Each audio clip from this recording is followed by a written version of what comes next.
네, 안녕하십니까. 병원 이노베이션 이용균 소장입니다. 근본 강좌는 병원의 신축 및 건립 타당성을 하는 부분을 가지고 같이 한번 강의를 진행을 해보도록 하겠습니다. 먼저 목차를 보시면 전체 인트로덕션과 의료 수요의 어떤 추계 방법, 가장 병원을 신축할 때 규모를 산정할 때 의료 수계의 기준으로 많이 산정을 하는 병상 규모를 하기 위한 선행 조건입니다. 그 다음 신정축에 대한 프로세서, 그리고 최근에 가끔 이렇게 전화를 받으면 병상당 그 면적을 어느 정도 해야 되는지 이렇게 많이 하는데, 이건 지속적으로 확대해가는 경향을 보이고 있는 것 같습니다. 물론 확대해가는 경향을 보이는 만큼 비용이 증가하는 요소가 있겠습니다. 그래서 한 30여 분 동안 우리가 병원 경영 MBA의 전반적인 패스트 트랙을 전체적으로 한번 살펴보는데, 병원 건축에 있어서 어떤 프로세스를 거치는지 제 경험과 또 기존에 했던 사례들을 중심으로 한번 소개를 하고자 합니다. 진료권 분석은 병원을 건립을 할 때 가장 중요한 요소입니다. 대형 병원들 경우에는 환자가 내셔널한 레벨에서 오지만, 중소병원들은 대부분 지역 환자가 차지하는 포션이 대단히 높죠. 그리고 이제 의원 같은 경우에는 이런 진료권 분석은 크게 필요로 하지 않지만, 병원급은 진료권 분석이 꼭 필요하다, 이렇게 말씀을 드릴 수가 있습니다. 진료권 분석을 할 때는 지역 환경을 분석을 해서 어떤 지역 환경인지, 노인 고령화가 많이 진행이 되는지, 지역 내에 어린이 분포가 어떻게 되는지, 이런 것들을 많이 살펴봄으로 해서 실제 의료 계획을 할 때 수립을 할 수 있습니다. 의료 환경 분석은 지역 내에 어떤 의료기관들이 있는지, 경쟁병원 이런 부분도 살펴야 되겠죠. 그리고 조금 중장기적으로는 패스트 분석이라는 부분인데, 이 패스트 분석은 Political, Economic, Social, Technology에 대해서 환경 분석을 하는 이런 기법들입니다. 그래서 전반적인 정책, 외부 환경이나 병원의 환경 분석 요소를 활용했다가 패스트 분석이라는 말로 대신해서 분석을 하는 거죠. 기본 계획을 수립을 한 다음에 의료 계획, 병상수 계획, 재무 계획, 인력 계획, 전산 계획, 이런 부분인데, 근본은 병상수 계획 부분에 주로 우리가 초점을 두고 말씀을 드리겠습니다. 이와 함께 이제 주성공 요소를 같이 검토를 해야 되겠죠. 우리가 병원을 설립을 했을 때 어떤 컨셉을 갖고 할 것인지 하는 것들을 가지고 분석을 하는데, 주성공 요소라는 것은 크리티컬 석세스 팩터의 약자입니다. 그리고 건립의 타당성을 만드는 이런 프로시저를 거쳐가지고 진행을 하죠. 지난번에 우리가 전산 계획을 할 때 공공기관이나 대형 병원의 전산 시스템을 할 때는 ISP를 한다고 했죠. Information Strategic Plan을 짜서 거기에 따라서 이제 RFP를 만들죠. Requirement를 만들고, 이걸 해서 이제 공급업체가 그 ISP에 따라서 정보 시스템을 구축하는 거와 유사한 어떤 성격을 가졌다, 이렇게 볼 수가 있겠습니다. 신축 타당성의 분석의 이벤트들을 한번 쭉 살펴보면, 거시적 환경 분석, 진료권에 대한 설정을 하는 부분들, 병원의 역할과 기능을 정립하는 부분들, 병원이 가진 내부 역량의 부분들, 병원의 기본 운영계, 이런 부분들이 필요로 합니다. 병상의 기본 계획은 건축 기본 계획은 병상수가 제일 키워드죠.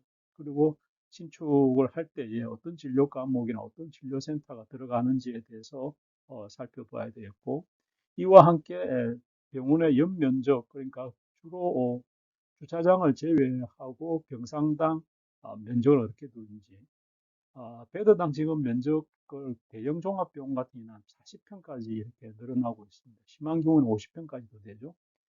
기존의 우리나라 종합병원급의 병상당 면적은 한 10평 정도 되는데, 이 부분은 계속 확대되고 있고, 최근에 종합병원의 병상당 주차비를 제외한 연면적은 한 10평에서 넘어서 한 20평까지 가는 게 적정한 것 같습니다. 물론 이 부분은 비용하고 연계돼서 한 15평에서 20평인데, 건축 기획이나 하는 분들은 20평을 많이 요청하고 있습니다.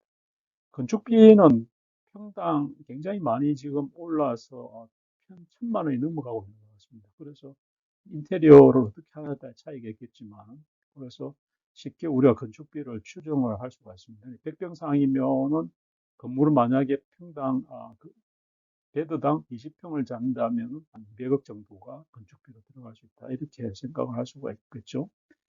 그 다음에 이제 투자 계획을 어떻게 할 것인지, 토지, 건물, 시설, 장비, 이에 따라서 수익 분석을 통해서 적절한 투자가 이루어졌을 때 이 병원에 있어서 투자의 적정성을 평가를 할 수가 있겠고, 손익분익점을 분석을 예측을 해서 운영을 할 때 어떻게 자금을 운영해야 될지, 그 다음 이런 부분을 살펴볼 수가 있습니다. 이런 것들이 신축 타당성에 필요하다, 이렇게 말씀을 드릴 수가 있겠습니다.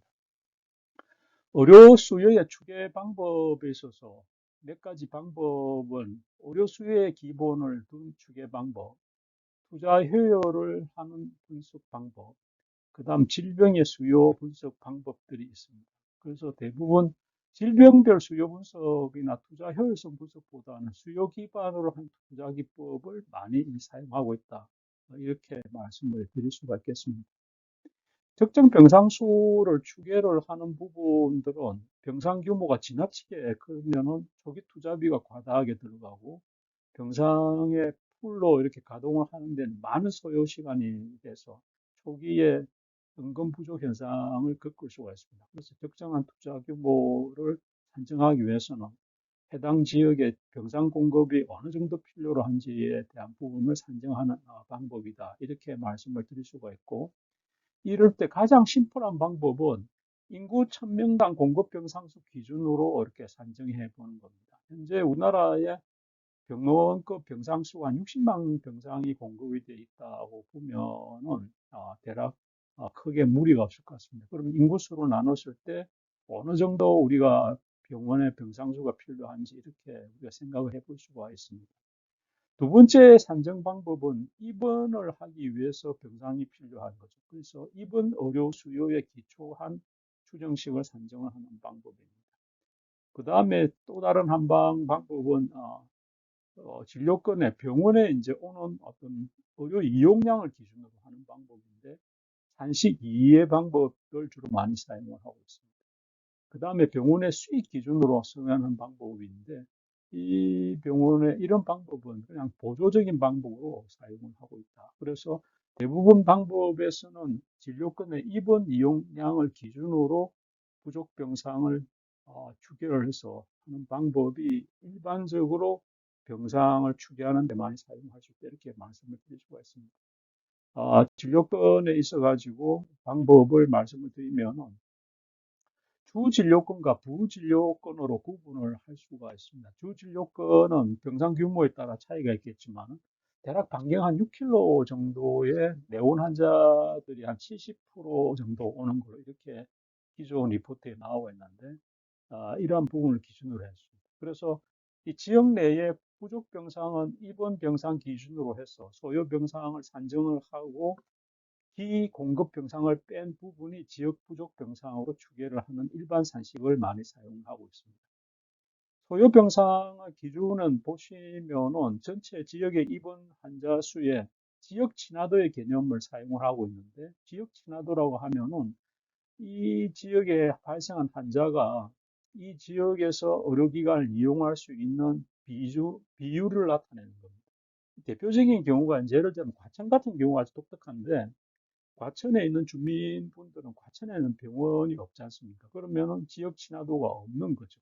이런 상황이고, 뭐 가장 지역 친화도가 높은 지역은 수도권이겠죠. 수도권 사람들은 수도권 어디는 너무 광범위한 이야기고, 그래서 대략 이런 부분들의 지역 친화도를 대략 70%나 80% 이렇게 많이 잡고 있는데, 그 지역에 따라서 통계 자료가 많이 나와 있습니다. 그 다음에 이제 지역에 있어가지고 이용량입니다. 인구 1인당 입원 이용 건수가 어느 정도인지에 대해서 살펴보고, 입원 이용 건수가 굉장히 지속적으로 증가를 하고 있는 양상입니다. 그래서 이 부분은 이제 추계가 필요하다, 이렇게 말씀을 드립니다. 그래서 산식이 이렇다는 것. 그래서 이 산식에 따라서 케이스 스터디를 한번 보시면서 제가 수행한 어떤 용역 보고서의 일부인데 어떻게 병상수를 추계하는지 주에 병상수가 오류가 있군요. 대략 이러한 방식에 따라서 제일 중요한 게 이제 지역 인구를 통계치를 잡고 지역의 인구 증가에 대한 증가 함수를 걸어줘야 되겠죠.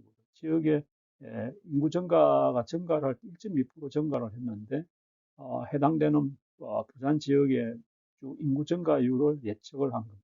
참고로 보시면 될 것 같고 의료의 입원 이용량 추계가 이 부분은 회기식을 많이 사용을 하고 있습니다. 과거에 전국적으로 우리나라의 인구들이 연간 입원 이용량이 보면 2023년도 기준으로 3.36일 정도군요. 그래서 과거의 수치를 가지고 이렇게 회기식을 만들어 보는 거예요. 그래서 아시는 분은 이러한 부분들이 이 의미를 알 수는 있겠지만 이게 이제 설명 개수인데 R스퀘어가 98%니까 이 종속 변인에 대해서 이 설명 변수가 한 98% 설명하니까 굉장히 대기직선의 설명도가 높다 이렇게 볼 수가 있겠죠. 그래서 과거의 데이터를 가지고 하나의 회기직선을 끊어가지고 병원을 건립을 하고 계획을 하는 데는 짧게는 3년, 길게는 한 5년이 걸리니까 우리가 쭉 회기시행을 해서 병원의 1인당 입원 이용 일수를 추계를 하는 거예요. 그래서 이러한 부분들은 어느 정도 기본 리그레이션, 심플 리그레이션에 대한 이해도가 있어야 된다. 이렇게 말씀을 드릴 수가 있겠습니다. 그래서 아니면은 이제 연간 무빙 에버리지라고 해서 연도별의 증가 함수를 가지고 그걸 예측할 수 있는 방법이 있는데 이 부분은 뭐 크게 작성하는데 어려움이 없을 것 같습니다. 지역 친화도는 뭐 해당되는 지역 친화도는 대도시일수록 높고 그 다음에 도시 인근에 있을 때 낮을 수가 있습니다. 그래서 이 지역 친화도 자료는 대략 한 70%에서 한 75%가 해당 지역에 있는 분들이 이용을 하고 나머지 한 20%에서 한 30%는 타 지역으로 유출된다 이렇게 볼 수가 있겠죠. 병상의 이용률은 백병상을 짓는다고 해서 백병상이 풀가동되지는 않습니다. 대략 보수적으로 한 80%가 병상 가동률로 보고 잡습니다.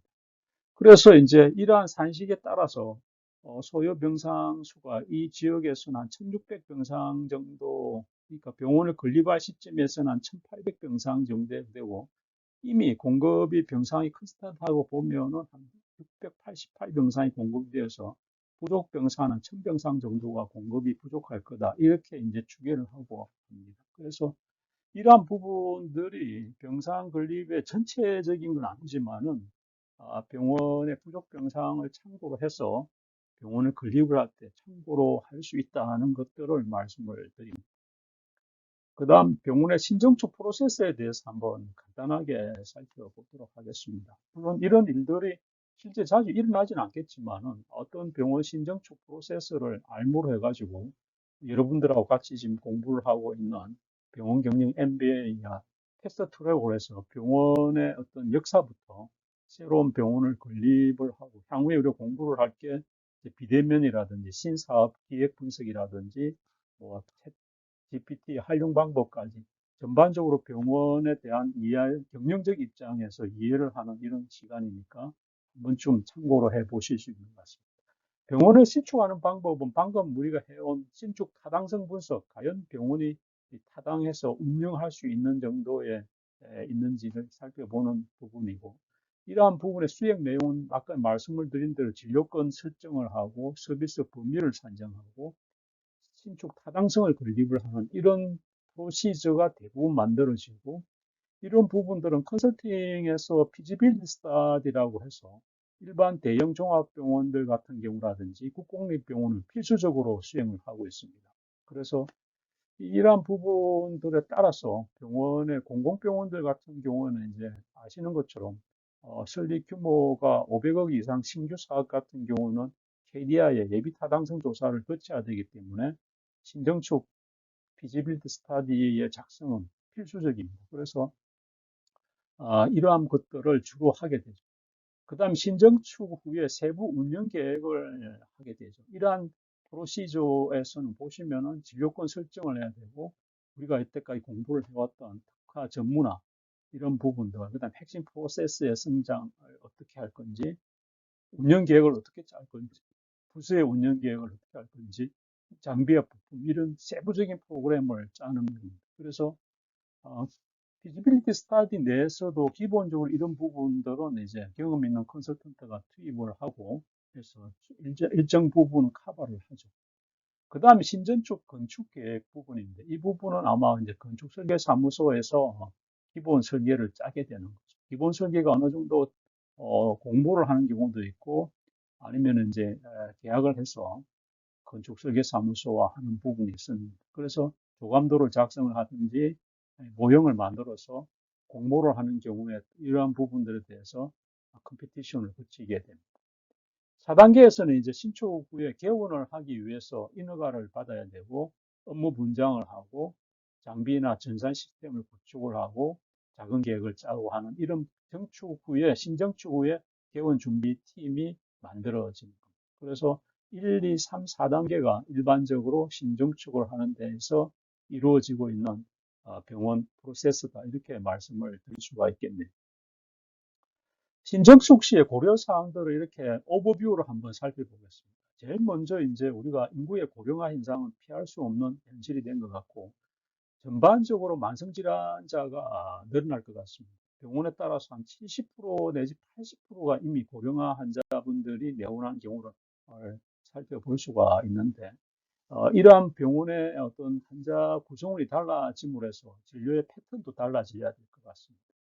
이와 함께 이제 환자들이 있어가지고 중증도가 계속 이제는 감소되는 거고 만성질환의 환자들이 늘어나는 이런 부분들이 충분히 동선이라든지 뭐 계단이라든지 이런 부분들에 했고 중증이나 외상성의 수술들이 점차 축소되는 뭐 특별한 외상센터가 아니라면 이런 시설이 돼야 되고 이 소득 수준의 증가함에 따라서 검진 푸드에 굉장히 관심이 있고 환자 안전에도 관심이 더 늘어날 것 같습니다. 이런 것들도 안전시설에 이제 건축에 반영이 돼야 될 것 같습니다. 병원 간의 경쟁은 어차피 공급이 우리 과잉 공급됐다. 저는 이렇게 보고 있는데 지역에 따라서 이런 경우에 어떤 병원이 경쟁의 어떤 리더가 될 수 있도록 하기 위해서는 다양한 선택의 고려에 있어서 고려사항이 된다. 이렇게 볼 수가 있겠습니다. 기능에 있어서 재정립 부분에도 종병 같은 경우에는 앞으로 이제 어떻게 부분적으로 전문화가 필요할 것 같고 필요에 따라서는 요양병상의 병원도 가져야 될 이런 입장이 될 수도 있다. 이런 생각을 합니다.